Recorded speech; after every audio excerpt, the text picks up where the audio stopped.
రాష్ట్రంలో జనగణనలో భాగంగా స్వీయ ధృవీకరణ కార్యక్రమం ప్రారంభమైంది. Governor Shiv Pratap Shukla self enumeration కు శ్రీకారం చుట్టారు. మే 10 వరకు రాష్ట్రంలో ఈ కార్యక్రమం జరగనుంది. తొలిసారి డిజిటల్ రూపంలో జనాభా లెక్కలు సేకరిస్తున్న నేపథ్యంలో ప్రతి ఒక్కరూ పాల్గొనాలని సీఎం రేవంత్ రెడ్డి సహా కేంద్ర మంత్రి కిషన్ రెడ్డి సూచించారు. రాష్ట్రంలో జనగణన సందడి ప్రారంభమైంది. జనగణన 2027 స్వీయ నమోదు కార్యక్రమాన్ని గవర్నర్ శివప్రతాప్ శుక్లా ప్రారంభించారు. ఆన్లైన్లో తన వివరాలు నమోదు చేసి అధికారికంగా మొదలుపెట్టారు. రాష్ట్రం ఏర్పడ్డాక మొదటి జనగణన కావడం వల్ల ప్రాముఖ్యతను సంతరించుకుందని గవర్నర్ అన్నారు. రాష్ట్ర పురోగతికి ఖచ్చితమైన సమాచార సేకరణ చాలా కీలకమన్నారు. ఇది భారతదేశపు మొట్టమొదటి పూర్తి డిజిటల్ జనాభా గణన అవుతుందని గవర్నర్ శివప్రతాప్ శుక్లా చెప్పారు. तेलंगाना में स्वगणना सेल्फ इन्फॉर्मेशन चरण 26 अप्रैल 2026 से 10 मई 2026 तक आयोजित किया जाएगा। इसके पश्चात गृह सूचीकरण कार्य हाउस लिस्टिंग ऑपरेशंस 11 मई 2026 से 9 जून 2026 तक संचालित किया जाएगा। यह भारत की पहली महत्वपूर्ण डिजिटल जनगणना होगी। मैंने स्वयं स्वगणना प्रक्रिया पूर्ण की है और इसे अत्यंत सरल प्रभावी पाया है। मैं तेलंगाना के सभी नागरिकों से आग्रह करता हूं कि वे इस महत्वपूर्ण कार्यक्रम में सक्रिय रूप से भाग लें तथा सही और सटीक जानकारी प्रदान कर गणना कर्मियों को पूर्ण सहयोग दें। आपकी सहभागिता एक सशक्त, समावेशी और सुव्यवस्थित तेलंगाना तथा भारत के निर्माण में महत्वपूर्ण योगदान देगी। विकसित भारत, विकसित तेलंगाना निर्माण की मनमंता सहकारित दाम जनगणना से जन कल्याण। धन्यवाद। जय हिंद। జనగణనలో భాగంగా స్వీయ ధృవీకరణలో రాష్ట్ర ప్రజలందరూ భాగస్వామ్యులు కావాలని ముఖ్యమంత్రి రేవంత్ రెడ్డి ప్రజలకు పిలుపునిచ్చారు. ఈ మేరకు సెల్ఫ్ ఎన్యూమరేషన్ వివరాలను అధికారులు సీఎంకు వివరించగా ఆన్లైన్ పోర్టల్ ద్వారా కుటుంబ వివరాలు నమోదు చేశారు. ఈ కార్యక్రమంలో తెలంగాణ జనగణన director Bharati Holikeri, GHMC commissioner RV Karnan, joint principal census officer Priyanka, INPR commissioner CH Priyanka, ఇతర ఉన్నతాధికారులు పాల్గొన్నారు.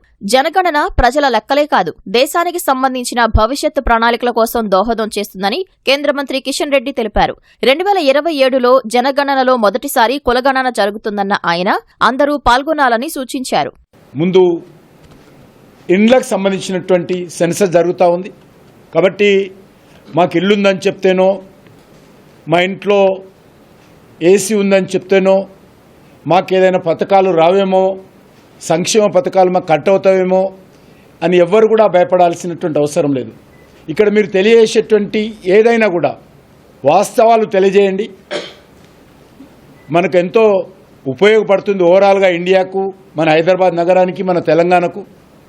కాబట్టి ఇక్కడ ఉండేటువంటి మీరు ప్రకటించేటువంటి ఏ వివరాలైనా కూడా, మీరు అందించేటువంటి ఏ వివరాలైనప్పుడు కూడా ప్రభుత్వం అమలు చేసేటువంటి వ్యక్తిగత సంక్షేమ కార్యక్రమానికి ఏ రకమైనటువంటి ఇబ్బంది ఉండదు.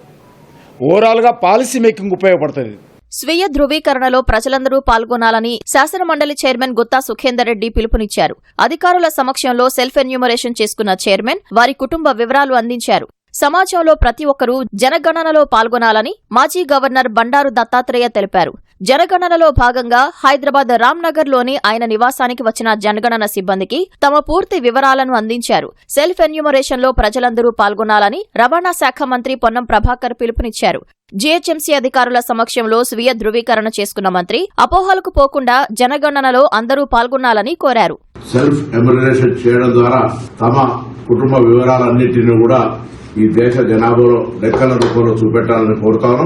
ఇది ఈ ప్రజాస్వామ్య వ్యవస్థలో ఎవరు ఎంత ఎట్లా అనేటువంటి అన్ని వివరాలు తెలపడానికి జరిగేటువంటి ఈ యొక్క జనాభా లెక్కలు 2027 భాగంగా సెల్ఫ్ ఎన్యూమరేషన్ కు సంబంధించి ఎక్కడ కూడా జాప్యం లేకుండా వచ్చేటువంటి రోజుల్లో ఈ ప్రక్రియ తెలంగాణ దేశంలోనే పారదర్శకంగా నెంబర్ 1 గా ఉండే విధంగా ప్రతి పౌరుడు ఒక సెల్ఫ్ ఎన్యూమరేషన్ చేయాలని కోరుతాను. కేంద్ర ప్రభుత్వం చేపడుతున్న జనగణన 2027లో కులగణన చేపడుతున్నా అందులో బీసీల సంఖ్యను గుర్తించే అవకాశం లేదని, అందుకు మరో కాలంను చేర్చాలని ప్రభుత్వ విప్ ఆది శ్రీనివాస్ డిమాండ్ చేశారు. ఎస్సీ ఎస్టీ కాలం తర్వాత బీసీల కోసం 34వ కాలం చేర్చాలని పేర్కొన్నారు. 99 రోజుల ప్రజాపాలన ప్రగతి ప్రణాళికలో భాగంగా మహబూబ్ నగర్ లో హ్యాపీ సండే కార్యక్రమంలో ప్రభుత్వ విప్ ఎమ్మెల్యే ఎన్ఎం శ్రీనివాసరెడ్డి పాల్గొన్నారు. జనాభా గణన కార్యక్రమాన్ని ప్రారంభించారు. యాప్ ద్వారా గణన వివరాలను నమోదు చేశారు. ప్రజలు స్వయంగా తమ వివరాలను నమోదు చేసుకునే సౌకర్యం కల్పించడం ద్వారా పారదర్శకత ఉంటుందని మేడ్చల్ జిల్లా కలెక్టర్ మిక్కిలినేని మను చౌదరి తెలిపారు. తాను కూడా జనగణన పోర్టల్లో వివరాలు నమోదు చేసుకున్నట్లు వెల్లడించారు. స్వీయ గణనలో ప్రతి ఒక్కరూ పాల్గొనేలా అవగాహన కల్పించాలని ఆదిలాబాద్ జిల్లా కలెక్టర్ రాజర్షి యువతకు పిలుపునిచ్చారు. కలెక్టర్ కార్యాలయంలో ఎస్పీ అఖిల్ మహాజన్తో కలిసి స్వీయ గణన నమోదుపై అవగాహన వీడియోను కలెక్టర్ ప్రదర్శించారు.